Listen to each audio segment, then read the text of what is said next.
الأيدي لعدم إدراج تلك الجرائم والنصرة لحد جرائم الحرب والاكتفاء بالإشارة لإيجاد فحص الحقائق على ضلوع الاستخبارات التركية بدعم الفصائل المسلحة.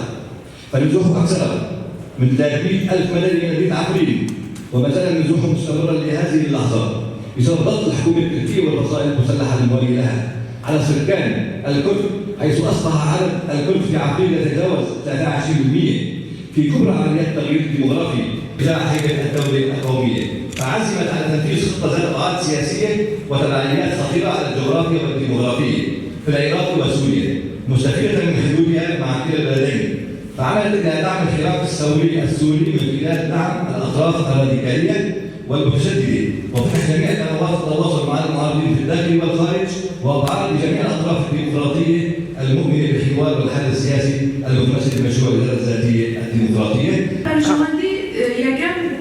نقارن بين برجواندي النوهنة، يعني مصالح النوهنة نقطنا برجواندي بارنا، يعني قلتنا تركيا قفرد لفاشي الدنيا خبري خصم بك أزي كونك شيء بك أزي شعري بكم أعرف قلتن بالدوامية السياسة يكون هذا بين بهم مداخلة كرني، يعني أنقرن بين مداخلة كرني تركيا ببهزة يقول دستك شورشة وجواد شورشة سوريا قاش شورشة جالاندا بهارا جالاندا ببي برجواندي أفا يا كرد خبري خستن كرن برجبو كردين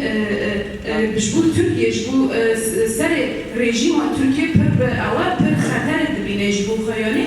يعني برجواندي بخوالي ضيا برجواندي نانونا لأما بري وريباز هدو دينامشان. أكثر من 20 مستوطنة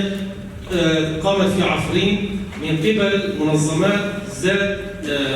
تمويل إخواني وخاصة من دول الخليج قطر والكويت الذين ساهموا بشكل مباشر في دعم وتمويل تركيا عبر المكاتب الفرعية لهذه المنظمات داخل تركيا تحت مسميات إنسانية خيرية على أمل أنهم يساعدون السوريون، لكن نحن المنظمات الحقوقية المحلية والإقليمية ساهمنا بحد كبير على تخفيف من هذه ببناء المستوطنات، وكان آخرها قرار وزارة خارجية الكويت بوقف تمويل هذه المنظمات، يعني أكثر من 60 منظمة تقريبا.